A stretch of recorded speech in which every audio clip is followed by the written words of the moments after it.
why do we make the choices that we make? And why do we sometimes, for some of us, most of the time, make choices that we regret later? A lot of disharmony and discordance post-decision making. Well, the answer lies in our core values. These are the things inherent in us. Perhaps they were born together with us, or in us as well, or they were perhaps picked up, as we were growing up, perhaps imparted to us from our caregivers, convictions and values that drive us through life and drives our choices and motivations as well. And helping us understand and make meaning of our core values and how they affect the choices we make is my guest today, who is Woon Peng Zaidi, the owner of Chai Coaching and the Honorary Secretary of the International Coaching Federation Singapore chapter. Hi Woon, thank you very much for coming in today. Thanks Eugene for having me. And tell us today about these core values. Why is it important for us to know and understand these values on a deeper level? Great. So I think first and foremost, let's try to understand what values mean. So they're the principles and standards of behavior. So simply put, values are one's judgment, not other people's judgment, but one's judgment of what's important in life to us. So understanding it is important because values together with our beliefs actually influence our decision making. And whether consciously or subconsciously, they're actually there. So like you said, we might have inherited it, we might have grown and accumulated these values, but understanding them, it's important. And the reason why we say core values is because different situations in life, you will change your values. So for example, if I'm leaving a cushy job to do my own business, suddenly I might have a new value, which is a bit of insecurity around stability and wealth. I see. Right? So values can be negative in a sense. Yeah. Right. Exactly. Okay. So they could be limiting values. I see. So there's also positive and there's fear-based values. And the point is not to say let's change all the limiting values to good ones, but more to first have an awareness. And then second, to then see how to tackle it and what do you need most in your life. But there are certain core values, I would say 3 to 5, that stay with you throughout your life. That's why we call them core. And then the rest can come and go, and it's about how to mitigate them. Okay. So the core values are the ones that stick with us. They're very deeply seated. That's right. Right. Okay. And is it a good definition to say that that values are the things that are important to us? Yes. And also that perhaps even spontaneously, subconsciously drive our behavior? For sure, Eugene. And one example of that would be, let's say you have a value that is fairness. Quite many people have it, and they think, oh, fairness is something I anyways have in me, but I didn't know was such a core one. But it really comes out when you see a situation at play. And I'm going to use the one that I hear often with my clients, since I coach a lot of people in the executive world. They tell me that, they have seen bosses where the team will do all the work, put together the project and presentation, and he or she will only mention their own name. And that fairness value comes out really strong with this person saying, see, that's so unfair and all that. And then I'll ask them and I'll say, so what value is acting up at the moment? Because the situation might be that, but the way you perceive it is the lens that you're looking through. And the lens you have happens to be a core value of fairness. So you probably automatically assume that this particular boss is not being fair and trying to, gain all the glory and all. But maybe it just so happens that, he will acknowledge the team in the course of the presentation, but the headline on the presentation just shows his name because he represents the team. So it may not be that he is being unfair. I see. So these values could actually be, like you mentioned, limiting our perception of the world and the people around us as well. For sure. Yeah. For sure. So what are we trying to achieve here from understanding these values more? Is it to understand our own values, understand where people are coming from as well, so there can be deeper integration with others? I like how you say it, Eugene. It's exactly that. So we look inside, not just to have that knowledge of ourselves. At the end of the day, the self-development is towards then understanding ourselves, our motivations, and therefore then our perceptions of humanity. And with that, the people around us. And if you add to that, not only knowing what your values are, but imagine the power of knowing the core values of somebody you live closely with, or somebody you work closely with, your partner, at work. that would kind of raise the bar so much because you can share and understand where each other is coming from. So that understanding would not only influence, like you said, the choices we make, so there's less regret, there's more conscious choices, but also ability to explain our choices to others and let people understand where we're coming from and vice versa. Yes, I can see how this would be very useful in, say, maybe in the office, in the workplace as well. If we had a very progressive, forward-looking boss, it'd be good to communicate quite candidly our core motivations and values so they would understand, the reasons behind our behavior as well. Yeah? And I think that's what you said in an intro to your show, what A Slice of Life is about, is for us to using other people's perspectives, also look at the same world that we live in, and understanding your values is one part of it. So the next question often is, how do I understand my own values? Right? So yes, it's going to be the things that you hold dear. And when you look at a list of values, I mean, there's hundreds out there. There could also be different interpretations. So sometimes we don't want to just anchor on the word. So if the word is fairness, then think through, what do you mean by fairness? Yeah, and of course, context is very important as well, right? For sure. Yeah, because like when you mentioned fairness, you gave an example that was quite specific. Yes. But I was thinking on a more like macro level, as in like, is the world fair? And things like that. And, and how people gravitate towards maybe injustices and all that sort of thing. So you can see how, we make different meanings out of this one word, right? And just by hearing you tell me what you thought fairness is and me give an example, I feel that I know a bit more about Eugene, and hopefully you know a little bit more about Woon. Yeah, right. And that's why discourse is so important, right? When getting to understand ourselves and others better, it also helps to have somebody else come in, like a coach, or for example, to actually explain and elaborate what all these things mean as well. For sure, right? for sure. Okay, and of course we are just giving an overview on what we're talking about today. We'll go into deeper detail later on in the show, but just briefly then, what else can understanding these values do for us? I mean, besides relationships, doing better at work. Okay, so once you understand your set of core values and then the other interchangeable values, like I said, which could be based on the situation you're in, a very good question is often to say, okay, so the core values to you, how could you live it more? Which means experience it more on a day-to-day basis. That would mean happiness factor goes up. That gives you more fulfillment. That's right. Values. Because, yeah, okay. If you see more of that, if you experience more of that, it's great. So one thing is obviously to lead happier, more fulfilling lives. You can put it that way. Then the other is obviously about, okay, in order for me to succeed, my example of, let's say, leaving corporate world to be your own business person, you might have a value of, security and wealth.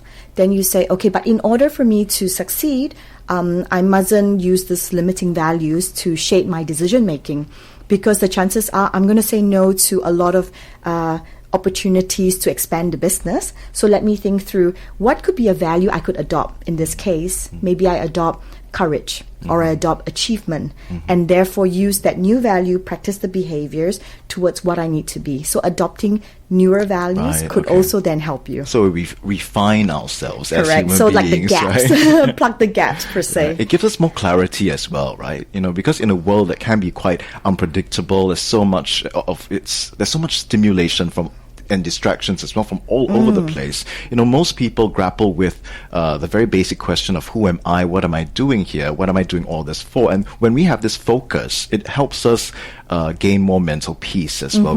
It's easier for us to forge ahead on our individual paths because we know for sure what we're doing it for. That's right. Right. So your own inner motivation backed by thinking through it.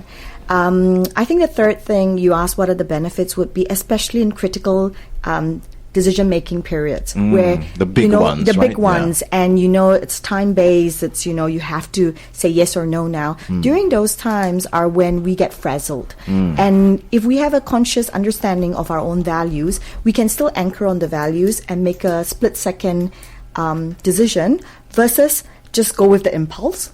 Because at the end of the day, there's a tendency to just say, I had no time and all that. Yeah. But so that consciousness and preparedness would actually get you in a better shape, per se, to make the decisions that you would stand by after that. And help us rationalize the whatever outcome of that decision, right? Because a lot of people have to deal with regret, right? Yes. But if we're able to understand them better, then we'll be able to make sense of why we made those choices and we wouldn't feel so, beat ourselves up so badly over them. We'll continue to chat with my guest today, who is Woon Peng Zaidi, owner of Chai Coaching and the Honorary Secretary of the International Coaching Federation Singapore chapter. In just a bit, we'll go into more detail about what are those values. There are hundreds of them, but we'll try and identify more of them for you so that you can have a better idea of what we're talking about when we mean by values. All that's happening here on A Slice of Life Hour with me, Eugene Low, on 938 Live. Do stay with us.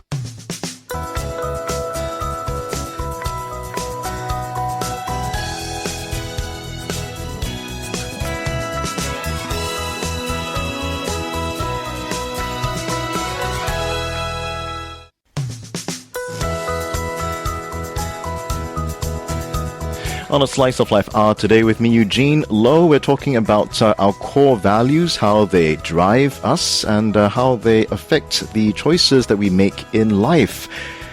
As we heard from my guest earlier, Woon Peng Zaidi, the owner of Chai Coaching and the Honorary Secretary of the International Coaching Federation Singapore chapter, knowing our values and a sort of deeper understanding of ourselves actually would help us live better lives. More than just fulfillment, it helps us in relationships and work performance, all aspects of life really. And this is just one of those tools that help us, perhaps to map out our psychology, so with more clarity, we know the destinations that we want to go, and then we're better able to, chart our courses towards those destinations. And let's welcome Woon back on the show. Okay, so Eugene, I thought now's a good time to kind of ask you for yourself, what are some core values you hold dear to you? Okay, you gave me a list, quite an exhaustive list of values, and I quickly came up with a couple, but I would say the first one I actually looked at was well-being, which includes physical, emotional, mental, and spiritual. And some of the sub-ones were things like compassion, forgiveness, wisdom, and humor and fun. Okay. Do I seem all over the place? No. It just shows that at least you have a certain awareness of your core values, which is good. Okay. So on well-being, since you mentioned that first, would you be able to explain why is well-being a core value of yours? Like, how do you know? Well, because I think as human beings, we do have limits, and as to what we can comprehend and understand from the world, what we can do better in the world. I think it begins with the self. Everything begins inside, because once you know yourself, you understand yourself, you're willing to improve yourself and do good things for yourself. That's when you start to have a better understanding of how the world can be made better as well. Okay, thanks for sharing that. So if I were to just pick the weekend that we just had, what did you do over the weekend that let you experience well-being the way you just told me? Well, over the weekend, actually, it was a book launch, so it was work-related. That was part of it as well. But that also contributed to well-being, because I got a chance to sit down with, my listeners and people who bought the book. And from the conversations, I got to know them better, and there was lots of fun and inspiring stories. And your as well. humor value came in, is it? Yes, actually, lots of people, they were telling me they were surprised how jovial I was. Okay. Very nice. Okay. So that's fun, getting to meet people and that social interaction that, we don't get often with our listeners, right? No, thank you. So you see how if you consciously went into your book launch meeting, your listeners, your fans, with the thought of today I'm going to experience well-being the way I love it. Then you come out of it not just having experienced that, but actually feeling that I've actually, consciously lived out my core value, and that's also what we're talking about. Yeah. And also because you mentioned weekend, it didn't include what I did today, but today I went for my usual swim if I have the time. Very nice. So that contributes to that physical part of well-being. But yes. Funnily enough, when you are feeling healthy and fit, you also feel good. So it all contributes. It's all interrelated. It's quite amazing, really. It is. And so I'm not saying that at every point in your life you should be, flashing it out and being so aware that am I living my core value? But actually just having 2 or 3, like you said, becomes the anchor and the focus. And that's the recommendation. Pick 1 or 2 that would give you the most benefit. Is there a, right or a wrong? Is there a right or a wrong value? Actually, no. So they're all part of us. But there are certain values that take you further to what you want to achieve in life. So, for example, a fear-based value could be wanting to be liked. Okay, so are those so-called negative values, are they included in the list? Or not? I didn't give you the I yes. see. So the wider okay. list would have those. They're called limiting values. I see. And wanting to be liked by in and of itself actually doesn't sound that bad. It maybe could to somebody could be like, okay, so you actually will be a nice person.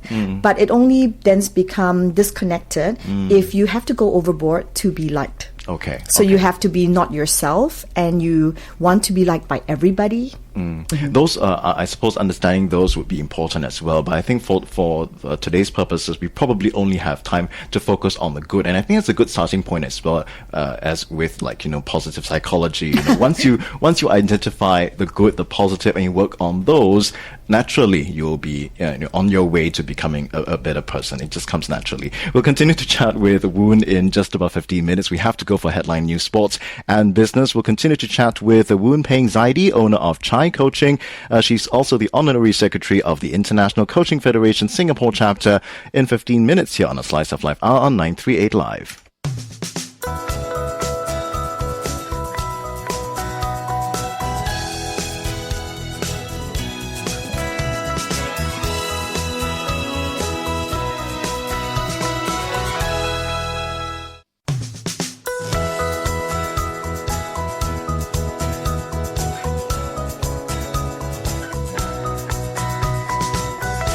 Why do we act or react the way we do?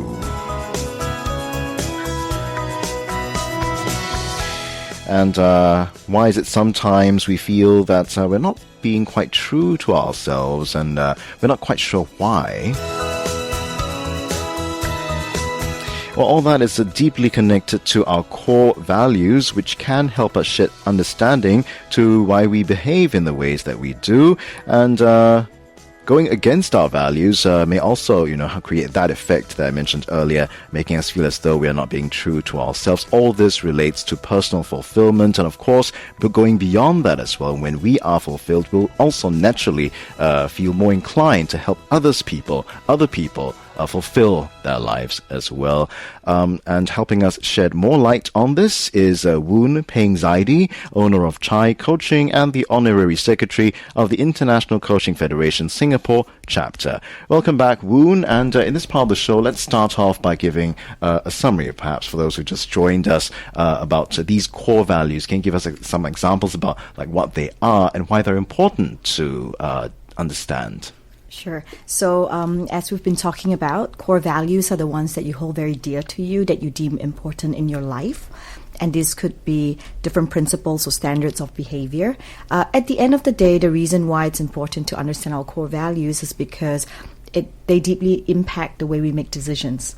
So being able to understand ourselves not only would lead us to better decisions, but also that we can explain the motivation in a way that others can also comprehend, therefore building relationships, more personal fulfillment, like you said.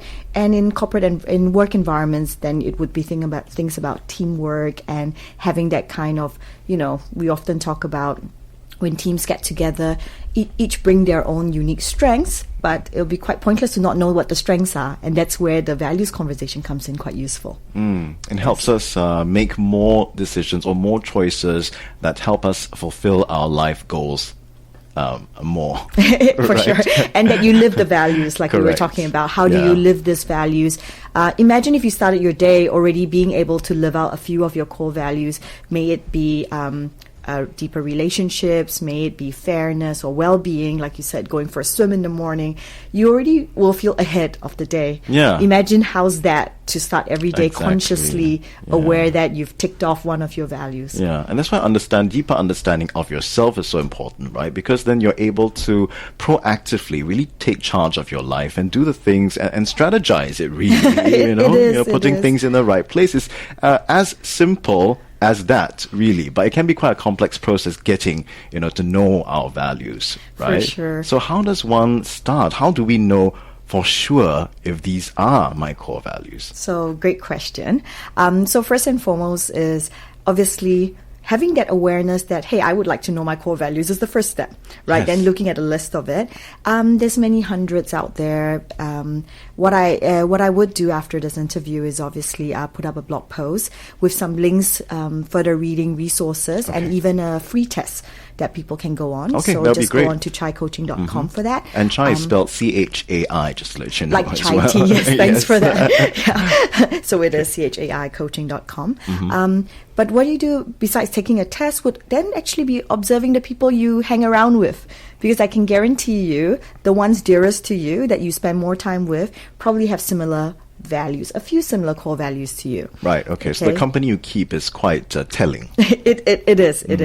And then the other is also to notice it then the flip side. When somebody exhibits a value or does something to irk you, to then think through, what was it that impacted me so much?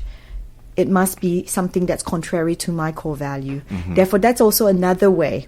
But I'm more for, like you said, positive psychology, discovering it through the positive way rather than finding these negative situations. But in truth, those situations do give you quite a telling sign of what your values are. Okay. And one thing I would like to share is many a times when we work for larger organizations, there'll be then the value statement, the mission statement of the company. It's always important for us to then think through, how does this align with my values? Right. Yes, because that would give you a sense of purpose coming to work. And I'm not saying that you should adopt all the values of the companies and, the people you're with, but actually just understanding it is good enough to actually take you quite far. Yeah. Yeah. Like you mentioned, I mean, the first step is actually taking that effort to understand, because that in itself will open up the opportunities and the possibilities, right? I mean, before that, we wouldn't even know, say, why even this person or this colleague irks me, like you mentioned, and a lot of stress, a lot of distress, a lot of frustration, even conflict can happen from that. But if we do understand, then we realize, hey, it's just a mismatch of values. And that happens very often. That is so common, that is so human. Why should I feel bothered by it? Let's not waste my time. Let's focus on the things that do give me joy and fulfillment. That's right. No, thanks for that example, because that's exactly it, right? We're not here to change others, but we're here to better understand ourselves, yes, share ourselves with others, and at the same time invite them to share it back to us. So some ways of discovering your core values, besides, like I said, doing a test or looking at the people, the company you keep, is also about reading about self-development, going for coaching, asking for feedback. You'd be very surprised, like when you're around a table and talking to people, seldom do we talk about feedback, but just ask them, what do you like most about me? What do I celebrate this year? Yeah. We're now towards the end of the year, Eugene, so great time to think about this year, what am I most proud of, what I've done? What are some unfinished business that I'd like to work on next year, and what values could take me there as a starting point? And personal reflection. So whether it's, on the 5-10 minutes you have in between work or just public transport going home or in the car, thinking through, what is it about today that I was very happy about or that made me feel fulfilled and maybe not so fulfilled. Yeah. It can be quite enlightening and illuminating, right? Because very often we don't quite know how to put into words, or we may not understand ourselves in that manner or even understand other people. But when it's put into a process for us like this, perhaps, and you sent me actually an online test, which I did as well. It was really fun to read. Great. Also, and you threw up a couple of things I didn't realize about myself as well. So that that understanding of yourself gives you clarity. It gives you more focus. You know for sure where the things that you want to focus on that will bring you to the places that you want to go. Yeah, thanks for that. What about you? Actually, you asked me about my values earlier. Let me ask you. Okay. What are the values that drive you, and how you actually incorporate them into your life? First of all, tell us how you actually came to find out that those were your values. Okay. So for me was I was obviously in training to be a coach. A lot of time is also spent on my own self-reflection and thinking through what my strengths are. Yeah. And I realized quite quickly that I had a value, turned out to be a core value, which is courage. Okay, so like we said, there's many different interpretations of courage. So I'll tell you mine. Courage is seeing what needs to be done or what needs to be said and actually taking the initiative to just voice it out or do it. So let me tell you where courage helps me on a day-to-day. So obviously, it's the courage to believe that at the end of the day, people do mean well. So they are good people. There's no, many people think, oh, they're good values and bad values. Actually, no, it's all human beings as long as we understand ourselves. So first, the courage to believe that actually the world is indeed good. And what I've come to live it day to day is, at the times when I do take public transport, I realize, so I've lived many years overseas, came back to Singapore, and I realized that we have such a great public transportation system. But there's a lot of messages out there that says, please give up your seat, please put down your bag and all this, which I think are all fantastic. But I came across this idea 2 years ago when I was coincidentally also pregnant at that time, that the courage to be the connector. And what I mean is, sometimes it's very difficult situationally for somebody to give up his or her seat, assuming they notice somebody who needs it more. But for a third person to notice and say, oh, there's this auntie with a big bag and there's this teenager who happens to be listening to music he's not noticing, to just tap him and say, would you give up your seat? Right. The third person, that's a bit of my courage. My courage is not so much to tap him and to connect them. It's actually more the courage to believe that actually if he noticed it, he would do the right thing. Right. Okay. Okay. I can see how you need courage to do that. It's true, and it's not just that example. I can think of so many others. When you see somebody perhaps dropping a piece of litter and not bothering to pick it up, Exactly. because we don't say anything, that person doesn't even realize it. It becomes a habit. But it could be that the person, maybe it was just a period of just a bit of a laziness on his part.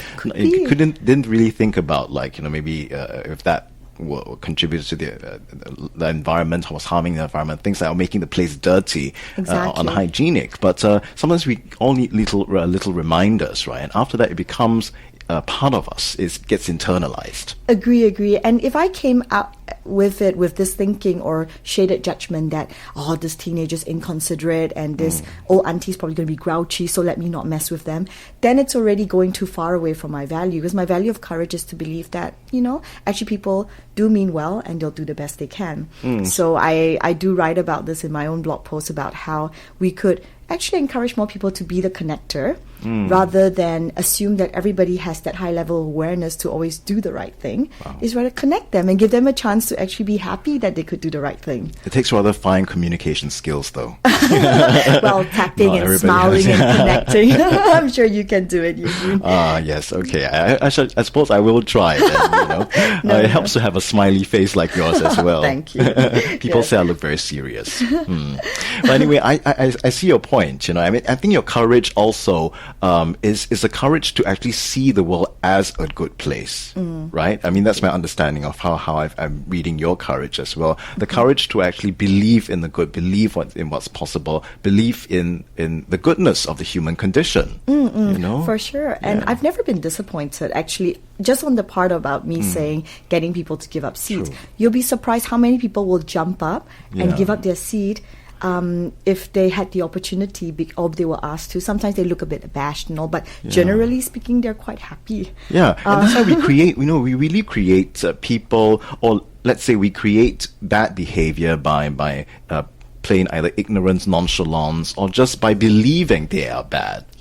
Right? Because when we believe people are good and we all evolve together, it is a process. Nobody, becomes good or improves themselves overnight. So we all learn and help each other, right? That should be the way it goes. It is. And I think that brings us to the point that actually the self-development, understanding your values, working with your values from awareness to then learning the skills to deal with what you need or what you have, it's a lifelong process. And that is something you can get from my guest's blog and website. It's chaicoaching.com, chai as in chai tea, spelled CHAI, chaicoaching.com, and you'll be posting some useful links about how we can test for our values and all that sort of thing on that blog as well. I will. Thank you very much, Woon, for coming in today. Okay, great. Thanks a lot, Eugene. And my guest today was Woon Peng Zaidi, the owner of Chai Coaching, and you can get more information over at chaicoaching.com. She posts some of her reflections as well on a blog that's on that website as well. She is also the Honorary Secretary of the International Coaching Federation Singapore chapter. And if you'd like to share something on my show as well, do get in touch via email. It's eugene@mediacorp.com.sg. I'm Eugene Loh, and thank you so much for joining me here today on A Slice of Life Hour on 938 Live.